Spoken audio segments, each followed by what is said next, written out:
Maraming salamat po sa pagtangkilik ng ating video. Hinihikayat ko po kayong mag-like and subscribe para ma-update kayo sa susunod na nakabanata. Tara at umpisahan na natin. Sa kasalukuyan, si Mila at Gerard ay nasa isang relasyon sa isang antas na higit sa pagiging magkaibigan.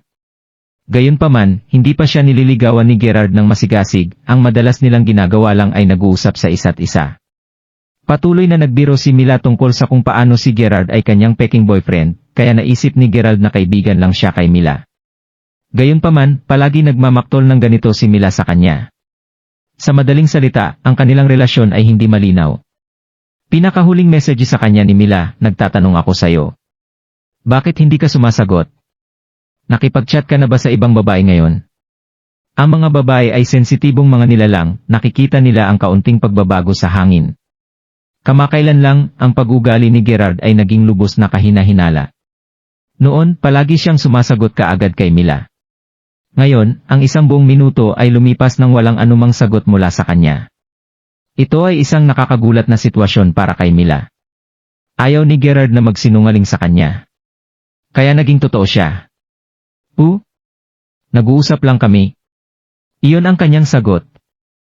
Hey! Hindi mo na kailangang idagdag ang huling mga salita. Kahit na hindi lang kayo nag-uusap, hindi ko rin naman ito malalaman. Ikaw ay isang kamanghamanghang tao. Inaasahan ko na maraming mga magagandang babae ang susunod sayo. Ang kinakausap mo ay maganda siguro. Anong pangalan niya? Kilala ko ba siya? Isang buong barrage ng text ang bumagsak mula kay Mila. Duda ako. Isang linggo ko pa lang siyang kilala. Ang kanyang hitsura naman, siguro para sa akin ang puso niya ang maganda. Sa haba ng panahon, nakikipaglaro lang ng kung ano-anong laro si Mila kay Gerald. Pinaramdam nito sa kanya na hindi niya nakita si Gerald bilang boyfriend ng kahit konti. Nakita lamang siya ni Mila bilang kaibigan, kahit na alam niyang mayaman si Gerald. Si Gerald naman ay walang tinatagong intensyon kay Kweta. Kaibigan lang siya at madali siyang nakakasama. Higit pa dito, hindi niya masyadong pinag-isipan ang mga bagay. Oho! Isang anghel na may magandang puso. Maganda yon. Ang dakilang Mark Crawford ay hindi pinapansin ang kanyang girlfriend dahil nakakita na siya ng isa pa. Pinapansin kita. Pero hindi mo ba ako tinatawag palagi na peking boyfriend mo? At hindi ko siya girlfriend, nilinaw ni Gerald ang mga bagay. Nagpadala sa kanya ng isang emoji si Mila. Sabihin mo sa akin kung sino talaga siya sayo, ang iyong matalik na kaibigan. Ang lilsis mo. Tulungan mo akong maintindihan. Nabasa ni Gerald ang mensaheng ito mula kay Mila, lalo na ang bahaging lilsis, biglang kumalabog ang puso niya.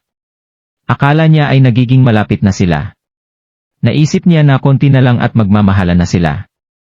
Ang katotohanan pala ay nakita lang siya ni Mila bilang isang kapatid. Kaya pala, kahit na mayaman siya at pagdating naman sa charisma, siguro ay malayo siya sa standard ni Mila ng mga boyfriend niya. Hindi naman sa ganun. Magkaibigan lang kami. Gusto ko ang pagiging gentle niya at hinahangaan ko ang kanyang katapangan. Iginagalang ko talaga ang paraan ng kanyang pamumuhay. Wow! Nakakamangha siya. Isang araw makikilala ko siya. Dapat ipakilala mo siya sa akin. Walang problema. Kapag nakilala mo na siya, sigurado akong magugustuhan mo rin siya. Napakabait niya, sabi sa kanya ni Gerald. Oo nga pala, Mila.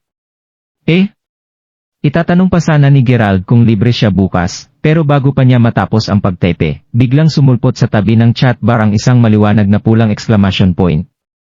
You're not friends with this person. Anong nangyari dito? Hindi ba sila masayang nag-chat sa isa't isa? Bakit niya tinanggal si Gerald sa friends list niya? Nagpanik si Gerald at diretso niyang tinawagan si Mila. Isang automated recording ang nagpapaalam sa kanya na naka-off ang cellphone ni Mila. Ano ang nangyayari sa mundo? Napakamot ng ulo si Gerard. Hindi niya malalaman na hanggang ngayon, nakahiga lang si Mila sa kama at nakikipag-chat sa kanya. Dahil mabagal nang sumagot si Gerard sa kanya kamakailan lamang, ginugol ni Mila ang mga nakaraang araw na nanguhula sa dahilan kung bakit nagkakaganito si Gerald. Pagkatapos, siya ay nagsimula sa isang kaswal na pagtatanong dahil hindi maganda para sa kanya para alamin ng sobra ang mga nasabing detalye. Totoo pala si Gerard ay nakikipag-chat sa ibang babae. Ang puso ni Mila ay nabalot ng kalungkutan, na parang may isang bagay na ninakaw mula mismo sa kanyang sariling puso. Sa maikling panahon na ito, nasanay siya na nasa paligid si Gerald, palaging nandyan para sa kanya. Ngayon, binahagi ni Gerald ang kanyang pansin sa ibang babae. Hindi siya nasisiyahan tungkol dito, ngunit hindi niya agad sinabi ito kay Gerald. Sa halip, tinanong niya dito kung sino siya, kung gaano siya kaganda, pahiwatig para ipaalam kay Gerald na siya ay galit na galit. Ano ang sumunod na nangyari?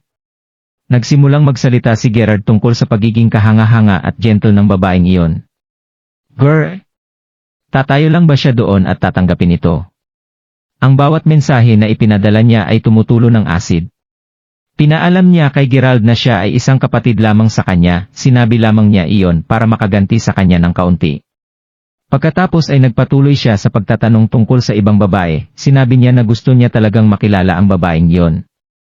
Pagkatapos ay nakablock na si Gerald sa kanya at mariing hinampas ang kanyang kamay sa pader, napakahirap na pigilan ito. Anong nangyayari, Mila? Ayos ka lang ba? Nag-aalalang tanong ng kasama niya. Okay lang ako. Good night. Ibinaon ni Mila ang kanyang ulo sa ilalim ng kumot.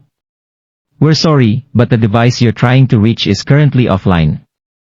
Sa kabila ng maraming pagsubok, hindi pa rin nakatawag si Gerard. Anong nangyayari sa mundo ni Mila? Medyo nadismaya si Gerald. Matapos ang lahat ng pagsusumikap na iyon, halos handa siyang maniwala na mayroon talaga siyang pagkakataong makasama si Mila, pero sa huli, oras na para matulog. Kalimutan ang tungkol sa lahat ng kalokohan na ito. Kinaumagahan, pumunta si Gerard sa kafeterya para makapag-agahan kasama sina Harper at Benjamin. Sa sandaling siya ay pumasok sa hall, siniko siya ni Harper at itinuro. Gerald, tingnan mo kung sino ito. Kasunod sa kanyang tingin, nakita ni Gerard si Mila na nag-agahan kasama ang dalawa niyang roommate. Ang kaganapang kagabi ay mabigat pa rin sa kanyang isipan. Bakit siya biglang binlock ni Mila? Agad na tumayo at naglakad siya doon para umupo sa tapat ni Mila. Mila, bakit mo ako binlock kagabi? Tanong ni Gerald. Ha? Ako ba? Hindi ko maalala na gumawa ako ng anumang bagay na tulad nito. Siguro, aksidente kong naklik ang isang bagay. Hindi nga, bakit kita ibablock? Pabalik-balik na nilabas ni Mila ang isang singsong na boses, ngunit ang kanyang mga mata ay namumula sa galit. Inilabas ni Gerard ang kanyang cellphone. Totoo nga? Tingnan mo, na-block mo talaga ang number ko. Bam! Sinampal ni Mila ang kanyang mga chopstick sa mesa at sumitsit, tapos na ba ang lahat? Umalis na tayo dito. Tiningnan niya ng masama si Gerard at tumayo siya sabay naglakad paalis. Anong nangyari sa kagabi, Gerard? Sabi ni Harper. Palaging napaka-sweet sa'yo ni Mila dati, paano kayo naging ganito ngayon? Hindi ko alam. Isang sandali ay nakikipag-chat lang kami tulad ng dati, tapos susunod. Siguro nagsawa na siya sa akin. Nagbigay si Gerard ng isang maikli at nahihiyang tawa. Impossible. Ang isang bagay na tulad nito ay hindi mangyayari ng walang dahilan. Ang mga babae ay kulang sa pansin. Sundan mo siya. Gusto mo ba siya o hindi? Marahil ito ang problema kay Gerard. Dahil nagmamalasakit siya kay Mila, naging maingat siya sa damdamin ng babaeng ito. Kung nagkamali man siya, susuko na agad siya. May kinalaman din ito sa kanyang mga dating karanasan. Kamakailan lamang siya nakapag-usap ng mga babae nang hindi namumula at nauutal. Hindi rin siya pamilyar sa pag-unawa ng puso ng isang babae. Iyon ay isang bagay na kailangan pa niyang matutunan. Malinaw niyang sinabi na lilsis lang siya sa akin. Kung susubukan kong ligawan siya, baka masira ko rin ang pagkakaibigan namin. Nakipaglaban si Gerald sa kanyang mga iniisip. Pero tama si Harper. Ang mga batang babae ay gustong pinapansin sila. Siguro kailangan niyang bigyang pansin si Mila. Pagdating ni Gerald sa classroom, idinagdag niya ulit si Mila Smith sa WeChat. Mayroon akong importanteng sasabihin sa'yo. Nag-message siya kay Mila. Siyempre, si Harper ang nagturo sa kanya niyan. Galit si Mila, at alam ni Gerald na marahil ito ay dahil sa kanya, kaya gusto niyang makipag-usap kay Mila. Gumana naman ang mga salita niya. Di nagtagal, sumagot si Mila sa kanyang message. Ano yun? Bilisan mo at sabihin mo na. Libre ka ba ngayong hapon? Mayroong isang bagong movie na may magagandang reviews. Naghahanap ako ng kasama kong manood. Itinuro ito ni Naomi. Ang mga mabubuting kaibigan ni Gerald ay nakaupo sa tabi niya, na nagbibigay sa kanya ng ilang kapaki-pakinabang na payo. Oh, pagkatapos ay hahanapin mo ang magandang babae, bakit mo ako hinahanap? Malamig na sagot ni Mila. Hinahanap ko ang pinakamaganda at mapagbigay na tao. Oh, at ang isang taong madaling magalit sa akin para makasama ko sa sinehan. Iniisip ko ito at parang ikaw lang ang umaangkop sa lahat ng mga ito. Kung hindi, paano mo i-rekomenda sa akin ang isang babae na tulad niya? Key off, hindi ko kilala ang ganoong tao. Ikaw pala ang tao na yon. Bakit ka ganito? Hindi ganito ang ugali mo. Sagot ni Mila na may gulat na emoji. Sa totoo lang, masaya at gumagaan ang loob ni Mila kapag nakikipag-usap siya kay Gerald. So, pupunta ka? Nabili ko na ang tiket mo. Okay lang kung tumanggi kang pumunta sa kondisyon na hanapan mo ako ng isang babaeng kagaya mo, at doon ko lang tatanggapin ang pagtanggi mo. Haha, okay, pupunta ako dahil seryoso ka, pero may isang kondisyon ako, kailangan mo akong bilhan ng dinner. Hindi ako pupunta para sa wala. Walang problema. Ang kasunduan ay natapos na. Sila Harper at Noemi ay matagumpay na nagsaya. Gayunpaman, mapait na ngumiti si Gerald at napakamot sa kanyang ulo. Maraming bagay ang dapat niyang isipin kapag nakikipag-usap sa mga batang babae. Dati, hindi alam ni Gerald ang tungkol dito. Nang makipag-usap siya sa mga babae, mga tao lamang sila na nagtatanong at sinasagot niya naman. Minsan sinabi ni Mila na naakit siya sa pagiging kalmado at katapatan ni Gerald. Dahil doon, naging maayos ang pagsasama ni Gerald at Mila. Ngunit kung titingnan ito ngayon, ang pagdaragdag ng ilang iba pang mga salita sa parehong pangungusap na may parehong kahulugan ay lumilikha ng ibang kahulugan. Ang paglalandi ay kailangan ng mga kasanayan at kaalaman, naisip ni Gerald sa kanyang sarili. Nagsimula ang movie ng 11 o'clock. Plano ni Gerald na makipagkita kay Mila ng 10 o'clock. Nang tumunog ang bell, lumabas si Gerald sa kanyang classroom. Biglang nagring ang kanyang cellphone at pagkakita ng number sa screen, biglang kumabog ang kanyang puso. Ito ay isang tawag mula kay Quetta Smith. Nagbigayan na silang dalawa ng number ng isa't isa at sinabi ni Gerald kay Quetta na anuman ang mangyari, pwede siyang tumawag kay Gerald. Sinagot niya ang tawag. Gerald, nasaan ka? Nasa school ako.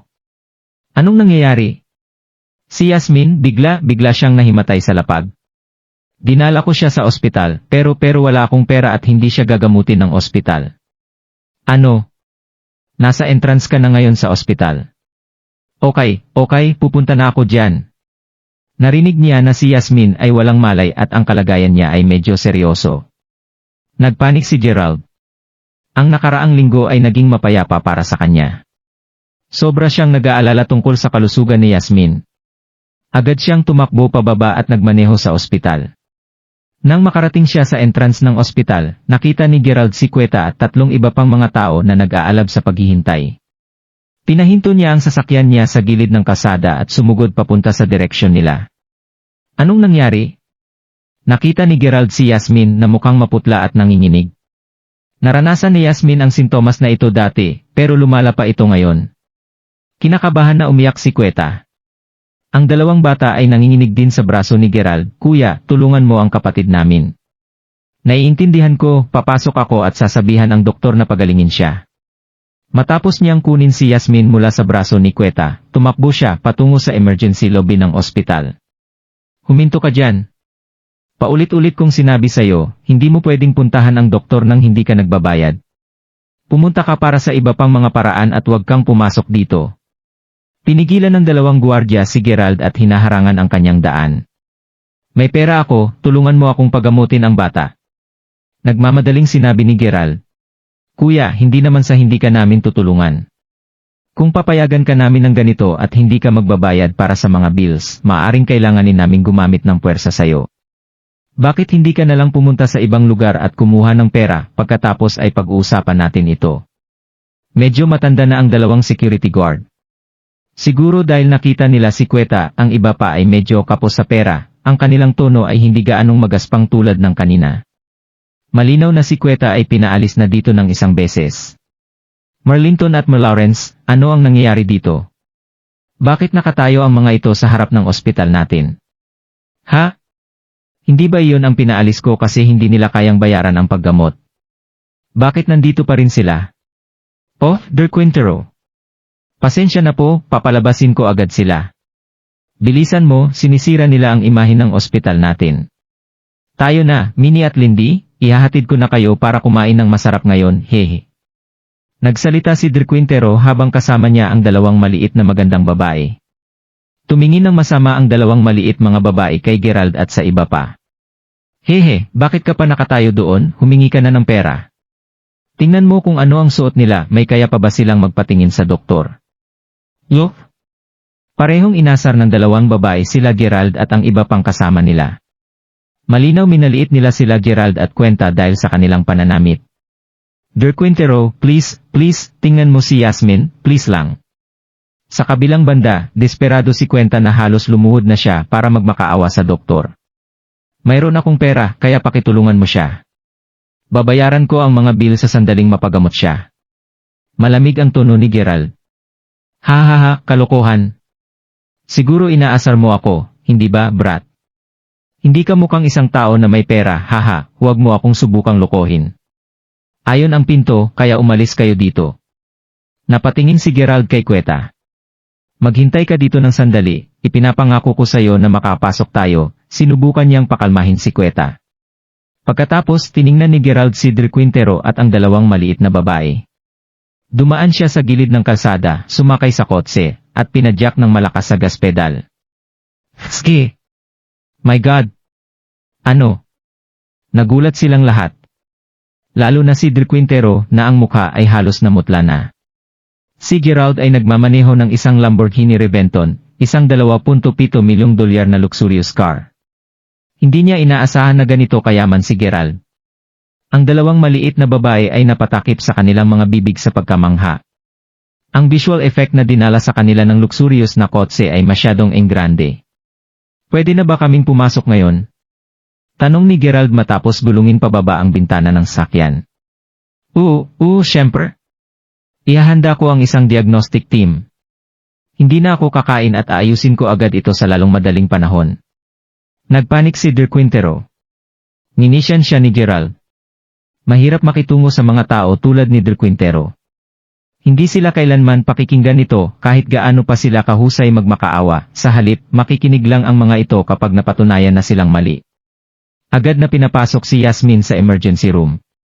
Mabilis na lumabas ang diagnosis. Ipinakita nito na si Yasmin ay anemic at ang kanyang kondisyon ay napakaseryoso. Gayunpaman, malakas ang loob ng mga tauhan ng ospital at tiniyak nila na ang kanilang treatment ay makakagamot sa sakit na Yasmin sa loob ng 1 taon. Guminhawa ang loob nila Gerald at Kwenta nang marinig nila ang balita. Ang isang malaking bato ay inangat mula sa kanilang mga balikat. Mark Crawford, sa susunod, dapat niyong bigyang pansin si Yasmin. Mas alagaan mo siya at tiyaking kumakain siya ng maraming prutas. Sa oras na ito, ang dalawang maliit na babae ng doktor ay nagtipon sa paligid ni Gerald. Tumango lang si Gerald at pilit nang umiti. Guminhawa ang loob ni Gerald nang ilipat si Yasmin sa kwarto ng ospital. Kwenta, bumalik ka sa trabaho, kung hindi papagalitan ka ng boss mo. Umiling ang dalawang bata. Ay, okay lang ako, kailangan kong alagaan si Yasmin. Iwanan mo na sa amin si Yasmin. Saka nandito naman si Gerald. Paano ko ititiwala ang trabahong ito sa inyong mga lalaki? Bukod pa dito, paano kung si Yasmin ay kailangang pumunta sa banyo? Si Kwenta ay may problema din, hindi lamang siya kailangang magtrabaho, ngunit kailangan din niyang suportahan ang 3 bata. Gayunpaman, si Yasmin ay naging kanyang unang prioridad. Kung busy ka, pumunta ka sa trabaho. May kaibigan ako na lalapit para alagaan si Yasmin. Ang dalawang nurse. Sa totoo lang, hindi rin nagalala si Gerald. Talagang hindi maganda kung siya ay mananatili at alagaan siya. Sa oras na iyon, nagkataon lang na nag-isip si Gerald ng isang babae na magiging perpekto para sa trabaho na ito. Tatawagan niya si Jen Zara. Ski! Sa screen ng kanyang telepono, nakatanggap siya ng 30 na mga hindi nasagot na tawag mula kay Mila, at binombahan siya ng mga mensahe sa WeChat. Sanay si Gerald na nakasilent ang kanyang cellphone dahil ang mga klase sa umaga. Nang siya ay umalis sa classroom, nagmamadali siya na nakalimutan niyang i-unmute ang kanyang cellphone hanggang ngayon. Sa pagtingin sa oras ngayon, halos 1 oras na. Sa madaling salita, si Mila ay nakatayo at hinihintay siya ng higit sa 2 oras. Kahit anong mangyari, Empleyado pa rin niya si Jane, at dahil nakiusap siya sa kanya, walang paraan na maaari niya itong tanggihan. Kaya sa oras na ito, handa si Gerald na tulungan siya. Matapos maayos ang mga arrangements, pumunta si Gerald sa ospital at nagdala ng pagkain kay Yasmin. Pagkatapos, hinintay niya ang pagdating ni Queta bago umalis kasama si Jane. Ang hapunan ay ginanap sa isang private lounge sa isang restaurant sa Mayberry. Hindi ito ang unang pagkakataong nagawa ito ni Gerald, kaya't pamilyar siya dito. Kahit ang pagbubukas ng eksena ay halos pareho. Itinulak nila ang pinto sa lounge room. Jane, sa wakas nandito ka na. Ha? Sino ang lalaking ito? Sa loob ng private lounge, isang babaeng middle-aged na stylish ang pananamit ay nakatingin ng masama kay Gerald. Inisip niya na siya ang nanay ni Jane. Sa pagtingin sa medyo ordinaryong kasuotan ni Gerald, makikita na medyo maliit ang tingin sa kanya ng babae. Siya ay isang city dweller at tila mababa ang tingin niya sa mga probinsyano na ganito ang pananamit. Si Gerald Crawford, at siya ang aking boyfriend. Sa kabilang banda, hindi alam ni Jane kung ano ang nangyayari sa kanyang ulo, at ang mga salita ay dumulas lang mula sa kanyang bibig. Hindi ba sila pumayag na maging magkaibigan lang? Ngayon, magpapanggap na naman si Gerald bilang isang boyfriend, BWsit. Nahihiya siya, ngunit dahil nasabi na ang mga salitang iyon, hindi na siya masyadong nakipagtalo. Gayunpaman, inilabas ni Jane ang kanyang dila kay Gerald. Malinaw na nasasabik siya. Ano ang iniisip niya? Malinaw, naisip niya na masarap kung maging boyfriend niya si Gerald. Pinangarap niya ito noong nakaraang ilang araw. Noon, nagustuhan lang ni Jane si Gerald nang malaman niya na napakayaman ni Gerald. Ngunit pagkatapos ng ilang oras ng pagsasama, nakikita niya ang ibang ugali ni Gerald. Siya ay low-key, introverted, at mapagbigay sa ibang mga tao. Higit sa lahat, lubos na pinagkakatiwalaan siya ni Gerald. Naidagdag lamang ito sa kanyang listahan ng mga kadahilanan kung bakit nagustuhan at iginagalang niya si Gerald ng sobra. Sobra siyang nabighani sa kanya. Ano? Ano ang sinabi mo, Jane? Boyfriend mo siya? Ang nanay at tatay ni Jane ay malinaw na nabigla. Nakanganga silang dalawa. Pareho silang mga opisyal sa publiko, kaya mas gugustuhin nila na ang kanilang anak na babae na makipag-date sa isang taong may pantay na katayuan sa lipunan. Ngayon, ang kanilang anak na babae ay nagdala ng isang talunan sa blind date. Ma, pa? Oo, boyfriend ko siya. Matagal na kaming nagde-date. Gerald Crawford, kamustahin mo ang mga magulang ko? Nang makita na hindi tumutol si Gerald sa kanyang bagong pagkatao bilang boyfriend, nagpasya si Jane na maging mas matapang pa. Paalala niya kay Gerald. Kumusta, MRS Zara? Saan ka nanggaling, bata ka? Ang aking anak na babae ay hindi isang taong marumi B-starred na tulad ng maaari mong makuha. Umalis ka dito. Malamig nang umuso sa kanya ang ina ni Jane. Ayaw niya si Gerald. Pinagsikapan niyang makipagkita sa asawa ng pinuno. Ngayon, napagkasunduan nilang hayaan ang mga anak ng dalawang pamilya na magkita at magkakilala. Sa hinaharap, ang dalawang pamilya ay magiging in-laws. Ang lahat ay tila napaka-perpekto na sana. Hindi niya naisip na ang kanyang anak na babae ay hindi susunod sa mga patakaran. Matapos ang labis na pamimilit at paalala, ang kanyang anak na babae ay nandito na sa wakas, isang mabuting balita. Ngunit hindi niya inaasahan na magdadala ng boyfriend ang kanyang anak na babae. Malapit nang dumating ang ibang pamilya. Kung makikita nila ito, maaaring magkaroon sila ng hindi magandang impresyon sa mga zaras, at ang relasyon sa pagitan ng parehong pamilya ay maaaring maputol. Ang kanyang dugo ay kumukulo, at nang tumingin siya kay Gerald, nakadama siya ng daang beses na sama ng loob sa kanya. Habang nag-uusap, biglang bumukas ang pinto ng kwarto. Sa labas, isang linya ng mga tao ang lumakad na may mga item sa kanilang mga kamay. MR Zara, pasensya na talaga. Pasensya na dahil na late kami, haha. Dumating ang 4 na tao, 2 sa kanila ay kabataan, isang babae, at isang lalaki. Magara ang pananamit ng dalawa. Hindi nagawang manatiling kalmado ng MG, Zara pagkakita sa kanila. Ano ang nangyayari?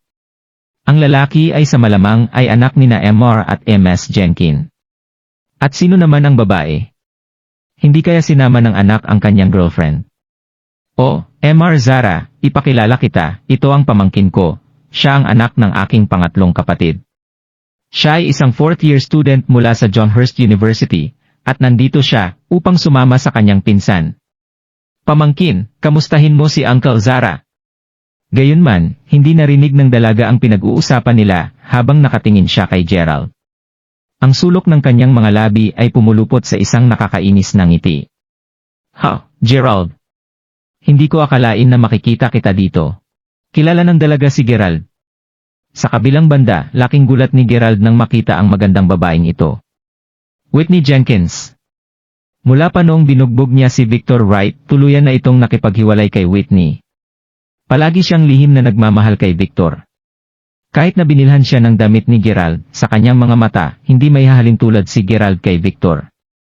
At dahil kay Gerald, halos mawalan ng posisyon si Whitney sa school council kaya naiinis siya kay Gerald nang makasalubong niya ito ngayon. Sino ang may alam na magkakaroon sila ng bangayan dito ngayon? Gerald, anong ginagawa mo dito? Nakamamatay ang mga mata ni Whitney. Gerald, magkakilala ba kayo? Nakatayo ngayon si Jen sa tabi ni Gerald. Medyo nagduda ang tono ng kanyang pananalita nang magtanong siya. Siyempre kilala ko siya, galing kami sa iisang departamento. Mapait nang umiti si Gerald. Pagkatapos ay tumingin siya kay Whitney. Nandito ako para makilala ang mga magulang ni Jen. Kilalanin ang kanyang mga magulang. Para saan? Lalong lumamig ang mga mata ni Whitney. Ang tatlong miyembro ng pamilyang Jackson ay sabay na tumingin kay Gerald. Si Gerald ang aking boyfriend, kaya bakit hindi niya makilala ang aking mga magulang? Diretsong sagot ni Jen na walang pag-alangan. Wala talaga siyang interes sa kung sino man si Christian Jenkins. Sa katunayan, matapos makilala si Gerald, ang taste ni Jen sa tao ay naging mabuti na din. Nakilala niya ang isang makapangyarihang tao, kaya't gaano man kahusay ang ibang mga tao, wala pa rin silang laban ni Gerald. Sa makatuwid, si Jen ay may ganitong uri ng pag-iisip pagdating sa pagpili ng mga kasintahan. Ang kanyang mga salita ay tulad ng isang atomic bomb. Nagulat ang lahat ng taong naroroon sa sinabi niya. Mas malaki ang epekto nito sa Jenkins.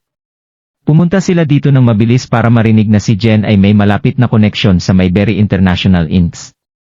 Bukod pa dito, siya ay isang napakagandang babae, at isinasaalang-alang nila ang kanyang pamilya bilang equal sa kanya. Sa kabuuan, siya ang perpektong kandidato upang maging daughter-in-law ng pamilyang Jenkins. Gayunpaman, hindi nila inaasahan na malaman na si Jen ay may boyfriend na matapos nilang dalhin ang kanilang anak sa blind date na ito. Marzara, ano ito?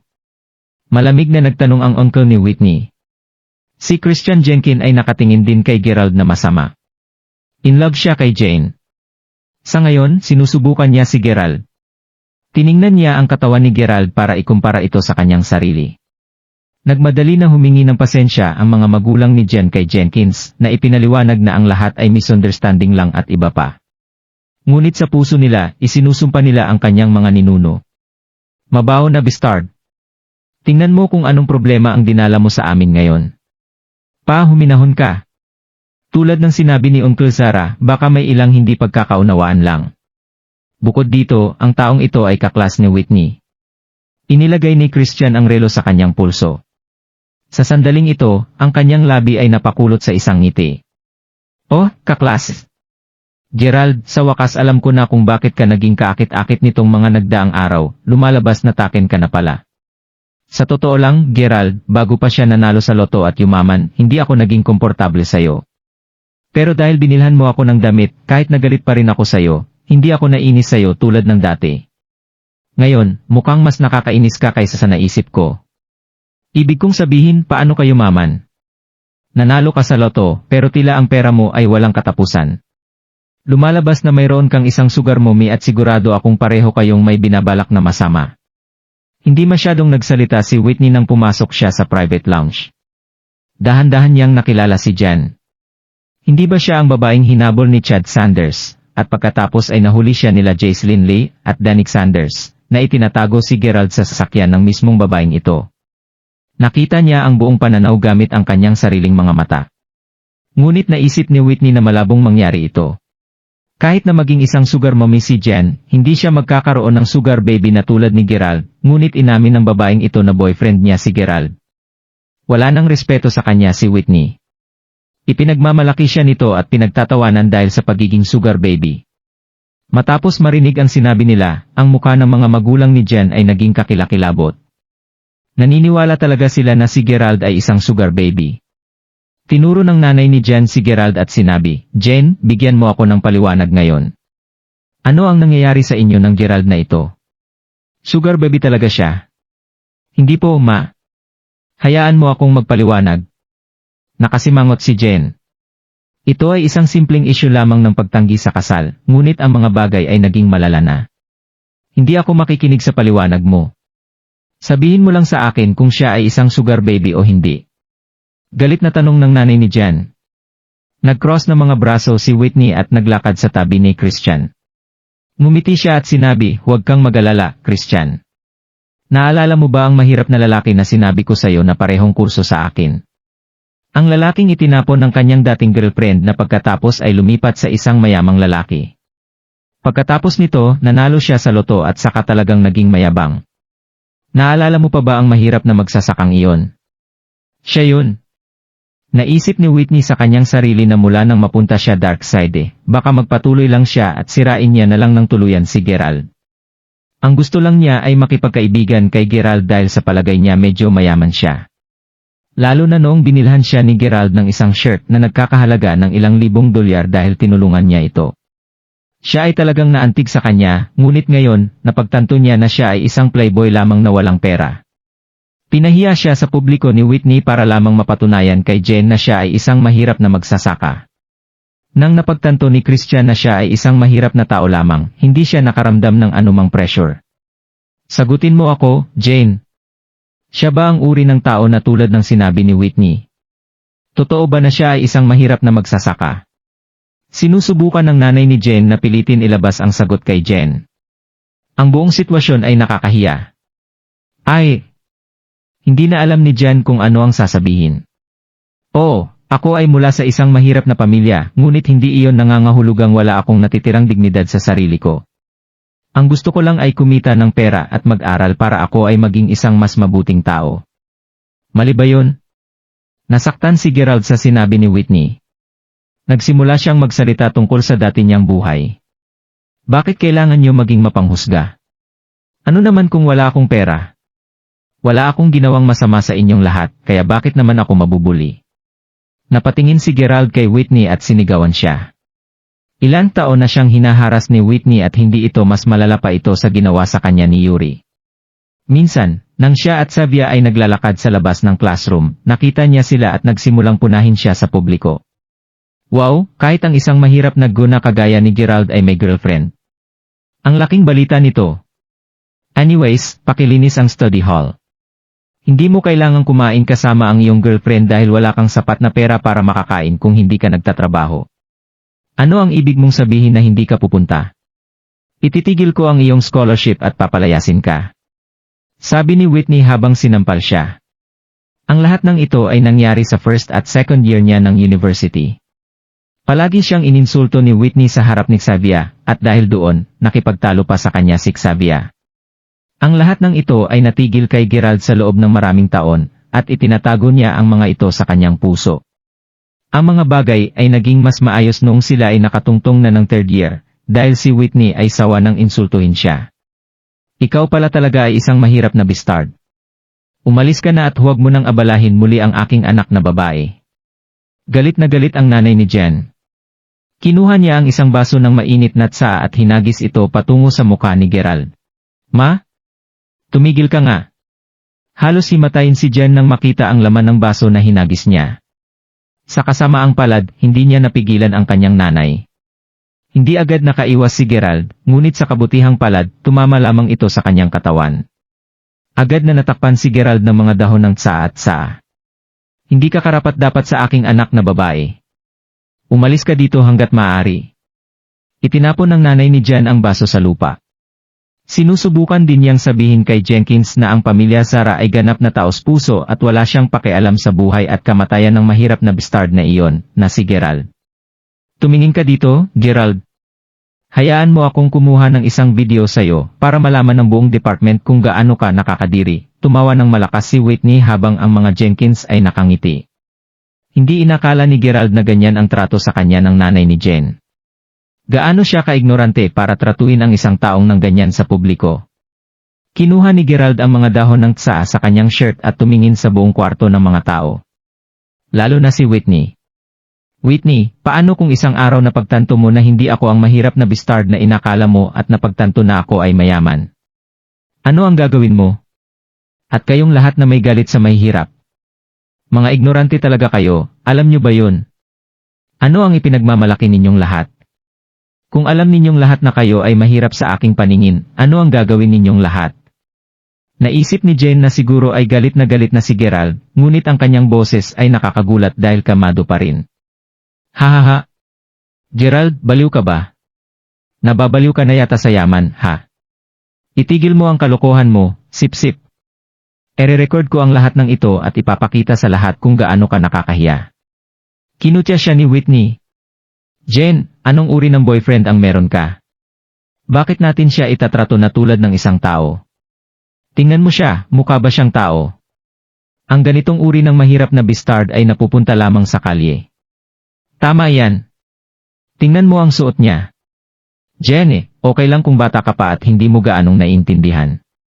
Gusto mo bang dalhin kanila Christian at Whitney sa Wayfair Mountain Entertainment at magpahinga? Narinig kong gumagawa sila ng ilang mga events doon at si Uncle Jenkins ay mayroong 3 mga tiket. Dahil nagtatrabaho ka sa villa, maaari mong dalhin si Christian para mamasyal kayo. Kaagad na lumabas ang nanay ni Christian at nagsalita na parang sanay na sanay sa mga sitwasyong tulad nito. Ay, sige lang. Huwag kang mag-alala tungkol sa akin. Kalmadong sabi ni Gerald. Gusto ni Jen na umiling, ngunit pagkatapos makinig sa tono ng pananalita ni Gerald, hindi siya naglakas loob na tanggihan ang alok. Sa wakas naintindihan ni Gerald na imposible para sa kanya na magkaroon ng isang ordinaryong buhay. Palaging may mga taong sumusubok na maghanap ng pagkakamali o pagtawanan siya. Hindi na sila titiisin ni Gerald sa oras na ito. Habang sinusubukan niyang kumuha ng isang tissue mula sa kanyang bulsa, nahulog ang kanyang susi ng kotseng Lamborghini. Hindi niya ito sinasadya. Nang gusto niyang kunin ang susi ng kotse, yumuko si Whitney at kinuha muna ito. Meron kang kotse. Kakaiba iyan. Tinignan niya ng mabuti ang susi ng kotse at tumawa. Wow! Ito ay isang susi ng kotse ng Lamborghini. Gerald, nagmamaneho ka ng Lamborghini? Pick siguro. Ang Lamborghini ay walang susi ng kotse na ganyan. Nabigla si Christian noong una, ngunit pagkatapos niyang tumingin ng mabuti ay ngumiti siya. Ang susi ng kotse na iyon ay iba at gayon din ang kontrola nito.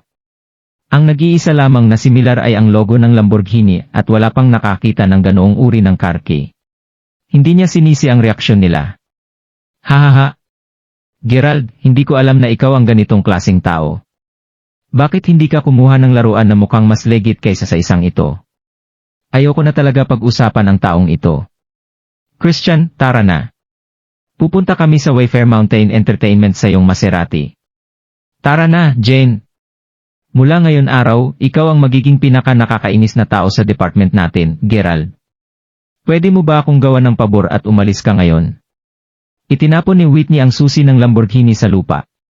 Hindi naglakas loob si Jen na labagin ang utos ni Gerald at sumama siya sa kanila. Marsara, gusto mo bang tingnan ang bagong kotse ni Christian? Tanong ng tatay ni Christian. O naman. Halika at tingnan natin. Ikaw naman, umalis ka dito. Naglakad ang nanay ni Jen sa tabi ni Gerald at tinulak siya. Huminga ng malalim si Gerald at kinuha ang susi ng kotse niya. Sinundan niya sila palabas. Pinapaligiran nila ang isang Lamborghini Raventon at pinaguspan nila ang kotse. Ito ang kotseng sinasabi ko, Christian. Mayroong isang mayaman na tao sa school namin at siguro ay kumakain siya sa restoran na ito. Natuwa si Whitney nang makita ang sasakyan. Matagal na niyang gustong makipagkaibigan sa napakayaman na taong ito. Christian, pamilyar ba sa iyo ang kotseng ito? Kakarating lang ng tatay ni Christian at ng mga magulang ni Jen, nagulat silang lahat sa nakita nila. Hindi nila napansin ang sasakyan na ito pagdating nila. Alam nila na ito ay tunay na isang luxurious na kots. Ito ay isang Lamborghini, pero hindi ako sigurado kung anong modelo ito. Siguro mas mahal ito kaysa sa Lamborghini Poison. Super luxurious. Oh my goodness. Ang pamilyang Jenkin at Sarah ay nalilibang. Ito ay isang Reventon. Ang may-ari nito ay kabilang sa isa sa pinakamayamang tao sa aming school. Sabi ni Whitney. Dumaan sa kanila si Gerald habang nag-uusap. Anong ginagawa mo, Gerald? Ang mahirap na bastard na ito ay hindi pa umalis. SR9 Christian. Ano ang ginagawa niya dito, sabi ng nanay ni Jen. Ang mahirap na bastard na ito ay nandito lang para kunin ang kanyang sasakyan. Kita na lang tayo sa susunod. Ngumiti si Gerald habang pinindot ang susi ng kotse at binuksan ang pinto. Kumurap ang mga headlights at bumukas ang bubong ng sasakyan.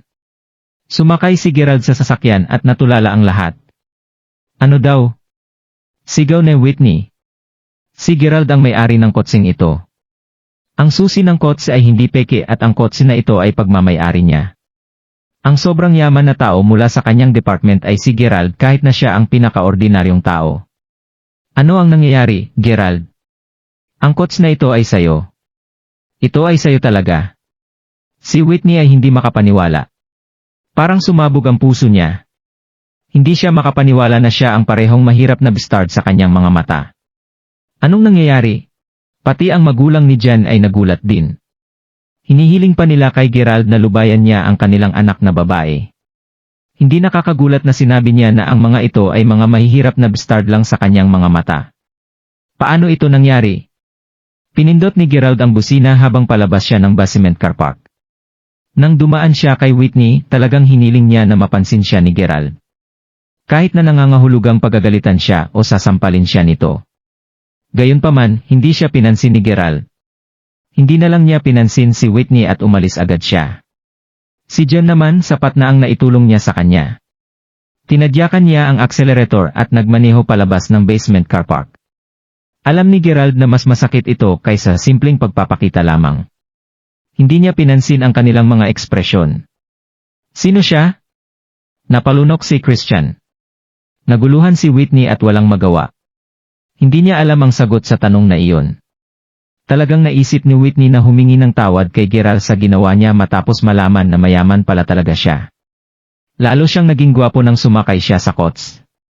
Naisipan pa niyang kunan ng litrato si Gerald at ang kotse nito para ipaalam sa buong paaralan. Tulad ng kung paano siya karaniwang magpakitang gilas. Pinakalma ni Whitney ang kanyang sarili. Kung alam ng buong paaralan ang tungkol sa totoong pagkatao ni Gerald, hindi na siya makakuha ng isang pagkakataon at lahat ay magsisimulang asarin siya kung malaman ng paaralan ang tungkol sa pagkatao ni Gerald. Mayroong isang boses na nagsasabi kay Whitney na subukan ang kanyang makakaya para makuha ang puso ni Gerald. Karamihan sa mga kwento ng pag-ibig ay palaging nagsisimula sa mga pangunahing tauhan na kinaiinisan ang bawat isa. Sinabi niya sa kanyang sarili. Samantala, matapos malaman ng lahat ang pagkatao ni Gerald, lahat sila ay napatingin kay Jen. Umiling si Jen at sinabi, huwag mo ring isiping tanungin ako. Wala akong alam. Para kay Gerald. 7 o'clock na ng gabi. Bumalik na siya sa hostel matapos i-text ni Gerald si Queta para matiyak na okay si Yasmin. Tumunog ulit ang phone niya. Si Zach ang tumatawag. Mark Crawford, nasaan ka? Kailangan kitang kausapin sa oras na ito. Pabalik pa lang ako ng school. Anong problema, Zach? Alam mo naman na nagbitiw ako sa posisyon ng CEO ng Mayberry Commercial Street at Sims Crawford ay nagdala ng isang bagong CEO, siya si Michael Zick. Siya ay isang matandang kaibigan ko at parating na siya ngayong gabi. Oo, nabanggit na ito ng kapatid ko dati. Ang sinasabi ko gusto kanyang bisitahin. Isang determinadong tao. Ang unang bagay na dapat niyang gawin pagkarating ay ang pagbisita kay Gerald. Sa katunayan, lahat ng nagtrabaho para kay Jessica ay seryoso sa lahat ng kanilang trabaho. Saan niya ako gustong bisitahin? Ikaw na ang bahalang gumawa ng arrangements para doon at babalik ako sa villa ngayong gabi. Magkita na lang tayo sa villa. Osage, Mark Crawford. Agad na nag-drive si Gerald pabalik sa villa pagkatapos niyang ibaba ang tawag. Hindi siya masyadong pamilyar sa taong ito na nagngangalang Mikhail, ngunit dahil pupunta siya, kailangang nandoon rin si Gerald. Ang kanyang kapatid na babae na si Jessica, ay kayang i-manage ang lahat. Dapat parati lang nandoon si Gerald.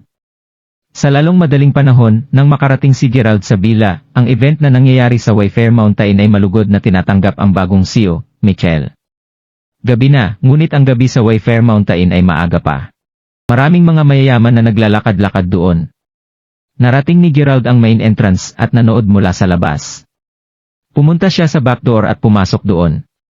Nang marating niya ang kanyang sariling meeting room, nakatayo doon si Zack kasama ang isa pang nasa middle-aged na lalaki. Dalawa lang sila, kaya ang isa ay si Michael Zicke. Mukha siyang mature at maasahan, ngunit sa pamagitan ng kanyang mga mata, masasabi ni Gerald na siya ay magiging isang agresibong tao. Mark Crawford. Sigaw ni Zack. Michael Zicke. Masaya akong makilala ka, Mark Crawford. Yumuko si Michael. Masaya akong makilala ka, Director Zicke. Maging komportable ka lang. Mag-uusap tayo sa loob. Magalang nang umiti si Gerald. Pinakilala lamang ni Michael ang kanyang sarili at pagkatapos ay pinag-usapan ang mga plano sa hinaharap na mayroon siya para sa Mayberry International Inc. Ang kanyang mga ideya ay napakamalikhain at malakas. Ibang-iba ito sa kung paano ginagawa ni Zack ang mga bagay. Si Michael ay isang napakaprangka at agresibong tao pagdating sa trabaho. Anyway, nabalitaan ko kay Zack na kamakailan lang ay bumili ka ng isang bungalo sa tuktok ng bundok. Nakagawa ka na ba ng mga renovations? Tumango si Gerald. Bago ako pumunta dito para magtrabaho, nag-aral muna ako ng interior design sa ibang bansa. Maaari kang tumingin sa blueprint na ito, at baka sakaling maging interesado ka, ako ang pwedeng manguna sa proyekto. Ngumiti si Michael. Bang? Nagsawa na si Zack. Hinampas niya ang mesa para ipahayag ang kanyang galit. Director Zicke, sa palagay ko, hindi ka masyadong pamilyar sa sitwasyon dito. Dapat mo munang malaman ang mga bagay sa paligid. Sa katunayan, ako na ang nangunguna sa pagsasaayos ng bagong bungalo ni Mark Crawford, at ang project ay matatapos sa loob ng 10 araw. Hindi mo kailangang mag-alala tungkol dito. Pita! Ang bait ko na nga para dalhin siya at bisitahin si Mark Crawford, pero ngayon, sinusubukan niyang nakawin ang aking trabaho. Sobra na ito. Napaisip si Zack sa kanyang sarili. 10 araw? Magagawa ko ito sa loob ng 5 araw at siguradong top-notch ang renovations na gagawin ko. Sigurado na hindi ko maantala ang paglipat ni Mark Crawford. Sabi ulit ni Michael. 5 araw ay impossible, Director Zicke. Ngumiti si Gerald. Ibibigay ko mismo ang mga utos. Kung hindi ko matatapos ang project sa loob ng 5 araw, masaya akong magbibitiw sa aking posisyon sa headquarters. Nahiya naman si Gerald. Mga pagsasaayos lamang ito, okay lang kahit sino ang gumawa ng project. Pagkatapos itong sabihin ni Michael, natigilan si Zack. Hindi siya naglakas loob na magbigay ng mga utos na tulad nito. Hindi alam ni Zack kung bakit hindi siya nasisiyahan, mas malapit siya kay Gerald kaysa kay Michael.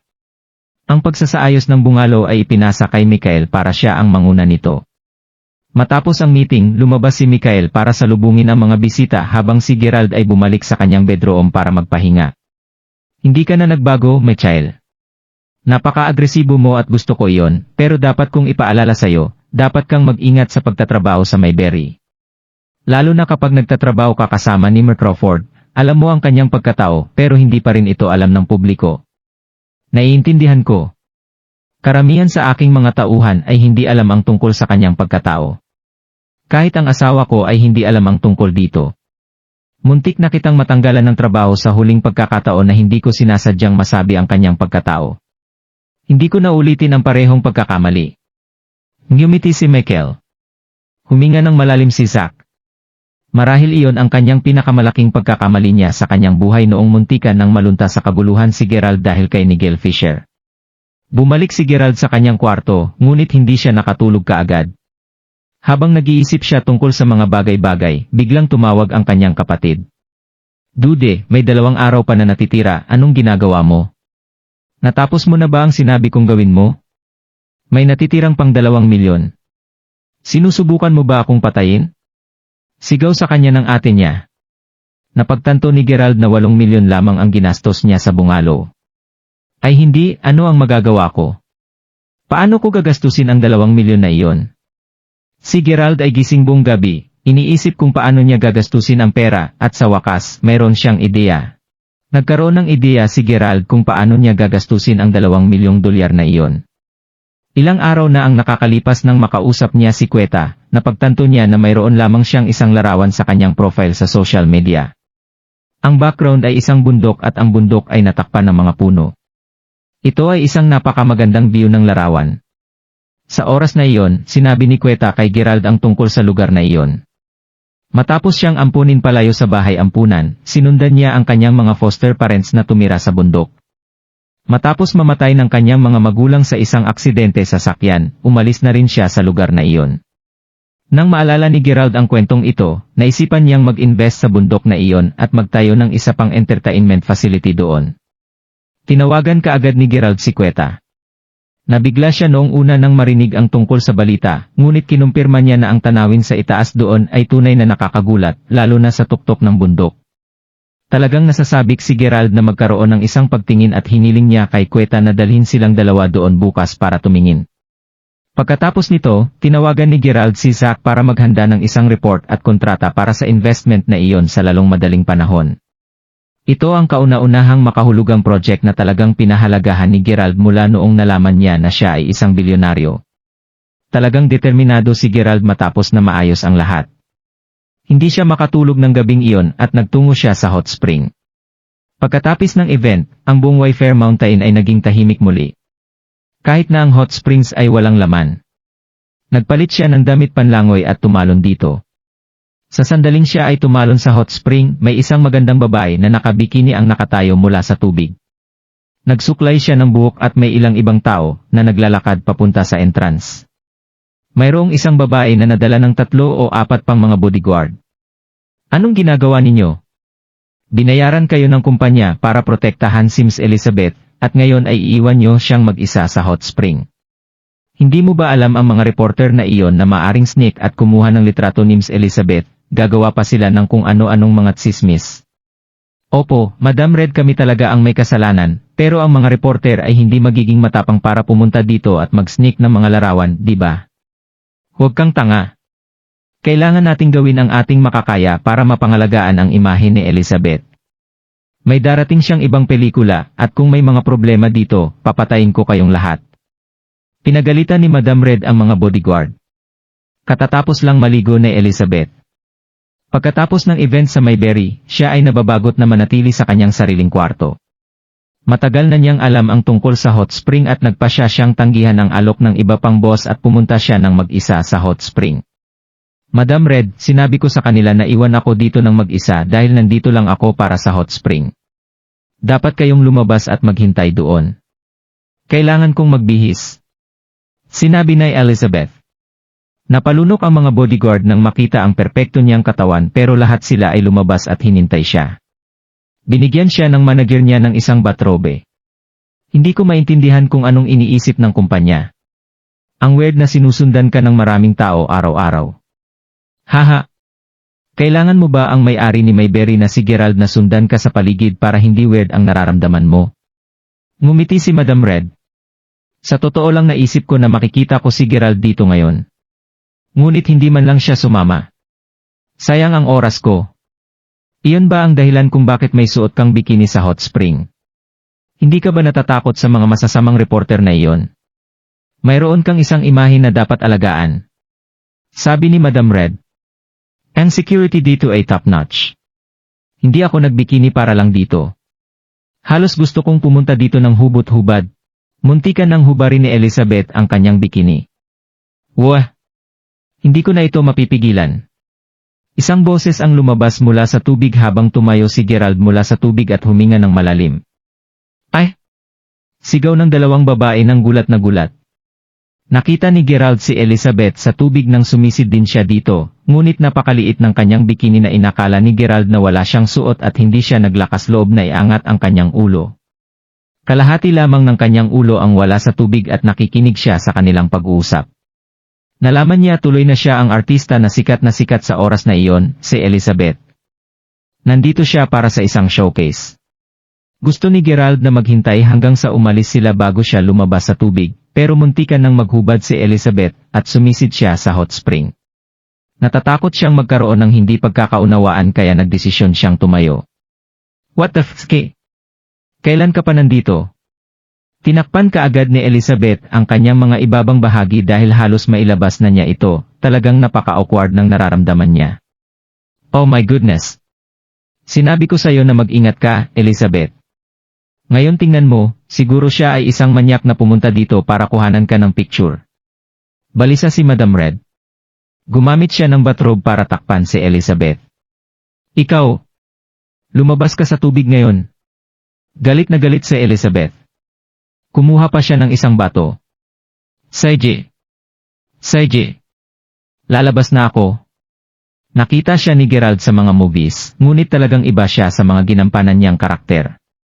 Nagkataon lang na nakita niya ito sa hot spring. Kung alam lang niya na nandyan si Elizabeth, hindi sana siya tumatalo ng ganon. Miss Elizabeth, fan mo ako, ouch. Bago pa magpaliwanag si Gerald, naramdaman niyang dumadaloy ang dugo sa kanyang ilong. Sinusubukan mo bang sabihin sa akin na hindi ka sumisilip? Galit na galit si Madam Red. Ay! Madam Red, tingnan mo ang pantalon niya. Itinuro ni Elizabeth ang ibabang bahagi ng katawan ni Gerald, at parehong namula ang mga babae. What the f***? Hindi ko pa nakita ang ganitong manyak sa buhay ko. Nababaliw na ako ngayon. Guards! Galit na galit si Elizabeth. Napatulala si Gerald at nahiya. Kung kontrolado niya lang niya ito, hindi niya gugustuhin na mangyari iyon. Gayunpaman, talagang napakaganda ng katawan ni Elizabeth, at ang bikini niya ay malapit ng mahulog. Paano niya ito matitiis? Ang mga bodyguard ay sumugod sa oras na ito.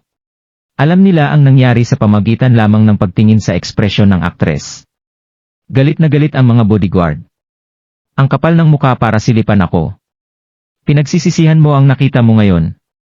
Nasaan si Merzik? Tawagan si Merzeke at tanggalin ang mga mata ng baluktot na ito. Sigaw na Elizabeth. Hindi nag-react ang taong ito at dumudugo pa ang ilong niya. Gaano kamanyak ang taong ito? Hindi ito palalampasin lang na Elizabeth. Gayunpaman, medyo mas kalmado si Madam Red. Tumingin siya kay Gerald, hindi siya mukhang reporter at nakasuot siya ng damit panglangoy. Maari talagang maging isang coincidence lamang ito. Sinubukan niyang pakalmahin si Elizabeth. Miss Elizabeth, hindi natin ito kailangang palalain. Lalo na at nasa linya ang iyong bagong kontrata sa pelikula. Kung makakalabas ito sa publiko, hindi ito makakabuti sa iyo sa industriya. Ano sa palagay mo ang dapat kong gawin? Sumilip sa akin ang taong ito. Hindi ko siya basta-bastang pakakawalan. Mahigpit na nakahawak si Elizabeth sa kanyang bathrobe. Samantala, ang mga gurad ay nasa labas ng hot spring. Parang naririnig ko ang ilang ingay na mula sa hot spring. Tingnan natin. Hindi dapat magkaroon ng mga customer dito sa oras na ito. Tara na? Nag-alala sila Madam Red at Elizabeth. Kung may makakaalam nito, mapupunta ito sa mga headline. Kalimutan mo na, Elizabeth. Hahayaan natin siya sa pagkakataong ito. Oo na. Pero tiningnan na Elizabeth ang kanyang crotch area at sinipa ito ng malakas, ngunit iniwas ito ni Gerald. Gayunpaman, si Elizabeth ay sumipa ng napakalakas at hindi sinasadyang mahubaran ni Elizabeth ang kanyang sarili. Ay! Mababaliw na si Elizabeth, ngunit hinila siya ni Madam Red palabas. Binalaan ng mga bodyguard si Gerald, at umalis na silang lahat. Ang gabing ito ay interesting. Pagbalik ni Gerald sa kanyang kwarto, hindi agad siya nakatulog. Halos gusto niyang utusan si Zack na dalhin sa kanya si Elizabeth, ngunit ayaw niyang guluhin si Zack sa ganitong uri ng bagay. Pinigilan ni Gerald ang kanyang mga nararamdaman. Pumunta siya sa kanyang social media at nagpa siyang tingnan ang mga picture ni Felicity para maibsan ang kanyang nararamdaman. Nang mag-login siya sa kanyang social media, nakita niya ang mga mensahe ni Cassandra. Hoy, ordinary boy. Super pagod ako ngayon. Tulog ka na ba, ordinary boy? Tulog ka na ba? Ang aga naman. Galit talaga si Gerald kay Cassandra ngayon. Gusto pa niya nga itong e-prank. Hindi pa ako natutulog. Sagot ni Gerald. Naku, gising ka pa pala. Ano ang ginagawa mo sa oras na ito? Mga babae ba ang iniisip mo? O maraming mga babae ang pumapalibot sa'yo? Sagot ni Cassandra na may mahiyaing emoji. Nag-iisip ako ng mga babae. Iniisip kita sa totoo lang. Bakit hindi mo ako padalhan ng isang larawan ng sarili mo? Inakit ni Elizabeth si Gerald at sa oras na iyon, gusto talaga niyang makapaghiganti. Ding! Tiningnan ni Gerald ang litrato nito at muntik na siyang mag-wild. Sobrang bulgar nito. Ang larawan ay madilim at halos lahat ng bahagi ng kanyang katawan ay nakalantad. Gusto ko pang makakita ng higit pa. Ordinaryong man, makipag-video call lang sa akin at ipapakita ko sa iyo ang lahat ng gusto mong makita. Nagpadala si Cassandra ng isang malandi na emoji. Pita! Ano nang nangyayari ngayon? Bilang isang normal na straight guy, gusto ni Gerald na sumang-ayon sa alok ni Cassandra. Sa sandaling iyon, may kumatok sa kanyang pintuan. Si Zach Lyle ang dumating para tingnan kung natutulog si Gerald. Napabuntong hininga si Gerald. Mahal na Gerald Crawford, bakit ka naging ganito? Isa ka na ngayong player, manyak, at isang epal. Ang puso ni Gerald ay napuno ng pagsisisi sa sarili. Naramdaman niya na nagiging mas masama siya. Dali-daling tinanggal ni Gerald ang kanyang iniisip at binuksan ang pinto. Gusto ni Zach na mag-usap sila ni Gerald tungkol sa pag-unlad ni Gerald ng Demon Reach dahil ipinakita ng research na ang bagay na ito ay tiyak na masusubukan. Nagpatuloy ang kanilang talakayan hanggang sa gabi na. Pagkaalis ni Zach, pinatay ni Gerald ang kanyang cellphone at natulog nang hindi nag-abala na sumagot sa message ni Cassandra.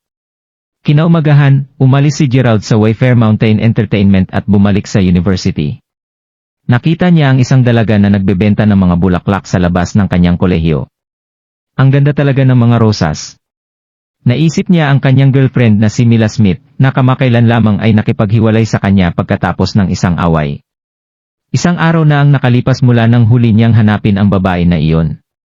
Gusto talaga ni Gerald na maghanap ng isang pagkakataon na makausap siya at linawin ang mga bagay sa pagitan nila. Wala ring klase sa unang 2 periods. Kaysa maghintay sa university, naisip ni Gerald na bumili ng isang bouquet ng mga bulaklak para kay Mila upang hilingin niya sa kanya na pag-usapan ang mga bagay. Nagpatuloy sa pag-iisip si Gerald. Matapos bumili ng isang bouquet ng mga bulaklak, nagmadali siyang dumiretso sa Department of Broadcasting and Hosting. Ano? Sino ang lalaking ito? Bakit nandito siya napakaaga para ipagtapat ang kanyang pagmamahal? Tingnan mo siya. Hindi siya nakabihis ng maayos pero may lakas ng loob na lumapit sa ating Department of Broadcasting and Hosting para maamin ang kanyang pagmamahal, hahaha. Kilala ko siya. Sa palagay ko siya ang walang pera na head na mula sa Department of Literature, ang kanyang pangalan ay Gerald Crawford. Noong nakaraan, ang mga tao sa Reddit ay kumukuha ng litrato ng kanyang mukha na walang pera, nakita ko ito dati. Oh my goodness, kilala ko ang walang pera na si Gerald Crawford. Hindi ba niya sinabi na binigyan niya ng something ang ex niya? Sa oras na iyon, napakapopular nito sa subreddit ng aming college. Oo, siya yun, nakakadiri. Ang Department of Broadcasting and Hosting ay ibang mundo. Pagpasok pa lang ni Gerald, bukod sa ilang mga gwapong lalaki, ang natitira sa kanila ay mga magagandang babae na may iba't ibang mga estilo at may tunay na class. Pagpasok ni Gerald kasama ang mga bulaklak, maraming mga babae ang lumabas para tingnan at malaman kung sinong gwapong lalaki ang bumibisita sa kanilang department ngayon para aminin ang kanyang pag-ibig. Hindi bihira para sa mga magagandang babae mula sa Department of Broadcasting and Hosting na makatanggap ng mga pagtatapat sa pag-ibig. Gayunpaman, lahat ng mga babae ay nabigo nang makita nila si Gerald. Lo?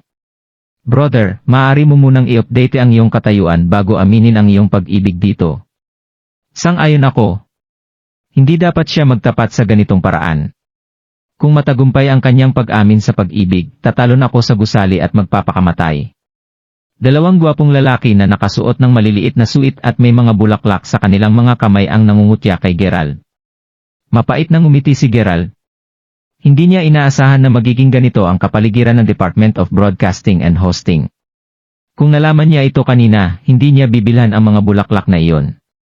Marahil ay hindi niya dapat sinunod ang payo ni Naomi Milton sa paggamit ng mga taktika sa panliligaw sa isang babae tulad ng pagbili ng mga bulaklak at bag o paglabas para kumain, sa halip na maging isang prangkang lalaki.